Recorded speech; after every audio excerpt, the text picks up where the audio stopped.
Республиканский кардиососудистый центр функционирует уже больше месяца. Этот масштабный и амбициозный проект воплощен в жизнь благодаря работе республиканских властей, поддержке полномочного представителя президента на Дальнем Востоке Юрия Трутнева и министра здравоохранения России Михаила Мурашко.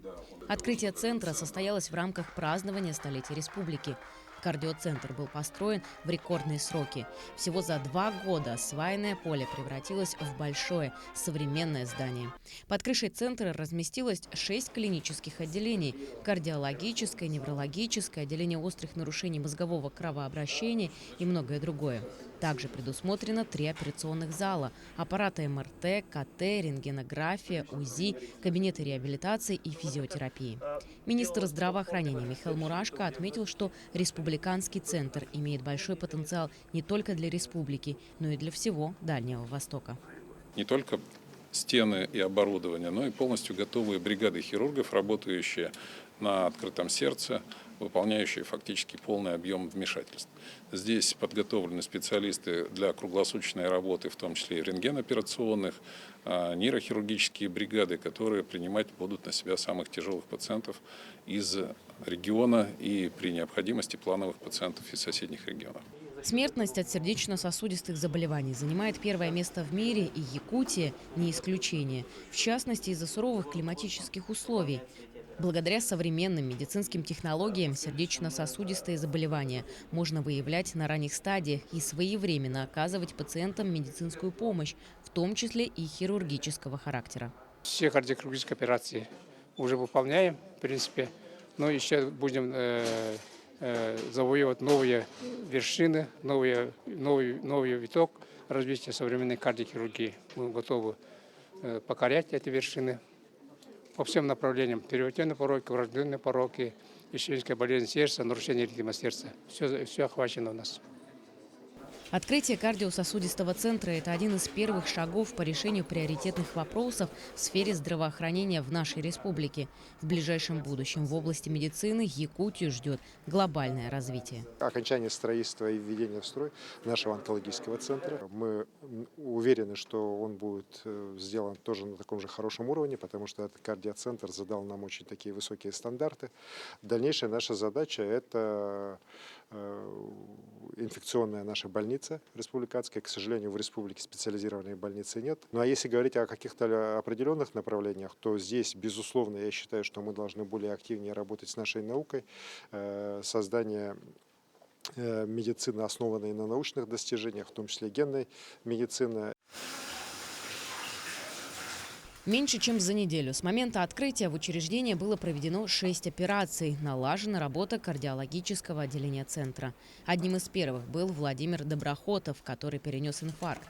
Сердечное заболевание осложнилось перенесенным коронавирусом. После мужчине была проведена операция на сосудах сердца. Эффекта врачебное вмешательство особо не возымело, но Владимира на ноги поставили. Пациент проходил лечение в новом кардиососудистом центре и готовился к следующей операции. О своем пребывании в больнице мужчина отзывается хорошо. Искренне удивлен оснащенности палат, удобству и отзывчивости местного персонала. Они вот чутко все, когда, значит, вечером, а даже девушка пришла, значит, тут у меня было осложнение. Они говорят: пойдем чайку попьем. Я говорю: ну пойдем. А и чай, там печенюшечки, посидели, ну, чтобы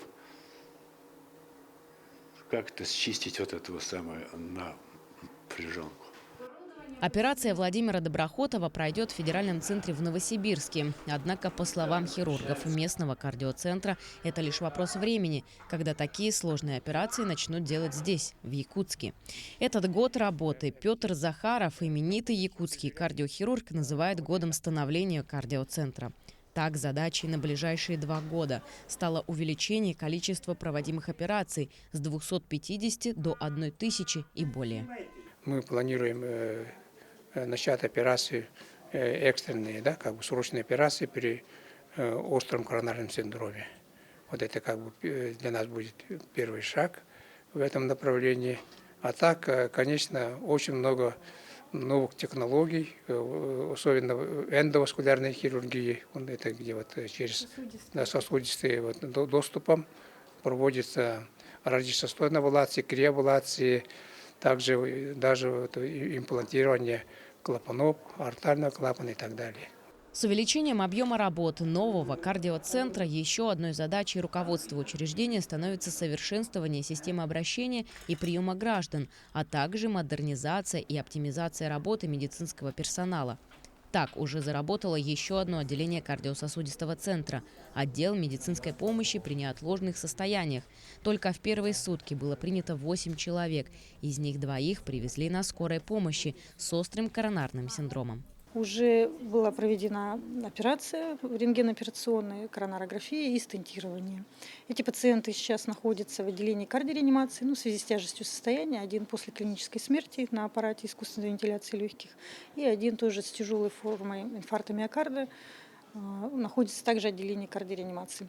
Более стабильные пациенты находятся в наших палатах интенсивной терапии на нашем этаже.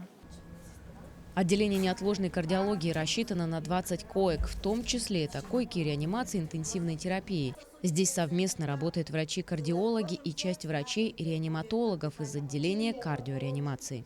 Мы оказываем высокотехнологичную помощь пациентам с острым коронарным синдромом, с подъемом СТ и без подъема СТ, и также со стенокардией высокого функционального класса. Пациенты к нам поступают как по скорой помощи, также по консультации поликлиники кардиодиспансера и после проведенных телемедицинских консультаций с первичными сосудистыми отделениями по Республике Саха-Якутия.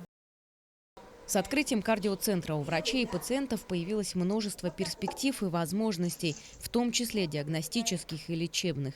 Одним из основных разделов работы является телемедицинская консультация. Благодаря ей районные больницы из отдаленных уголков нашей республики могут получить профессиональную консультацию.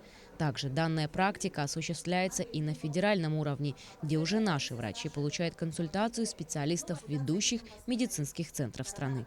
Прежде всего, это Чазовский центр, центр Шумакова, центр Мишалкина с Хабаровском и с центром Алмазова Санкт-Петербург. И они тоже наших пациентов переводят, лечат, консультируют, помогают. Более 12 консультаций в день мы осуществляем с районами республики.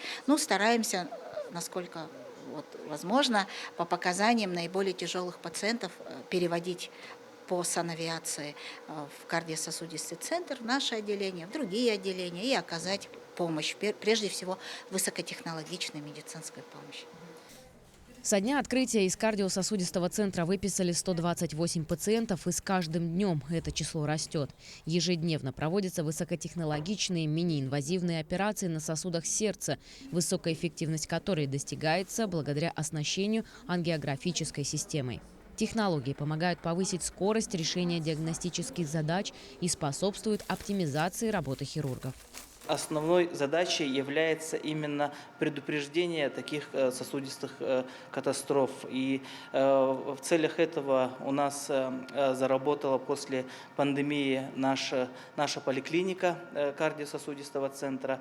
И дистанционный консультативный центр, он будет заниматься именно этой задачей. И каждый пациент высокого риска, он должен быть охвачен этим высококвалифицированной медицинской помощью, которая в последующем даст именно снижение смертности от болезней системы кровообращения. Стоит отметить, что из центра выписывают запасом первоочередных лекарственных препаратов. Также пациент входит в регистр, где прослеживается его движение со дня выписки. А для эффективного обнаружения заболеваний на ранних стадиях совсем скоро заработают отделения сосудистого центра для больных с острым коронарным синдромом и острым нарушением мозгового кровообращения. Кардиососудистый центр – это один из самых современных кардиоцентров не только на Дальнем Востоке, но и в России. Помимо нашей республики, он охватывает соседние регионы, такие как Магаданская область и Чукотка. Поистине бриллиант медицины.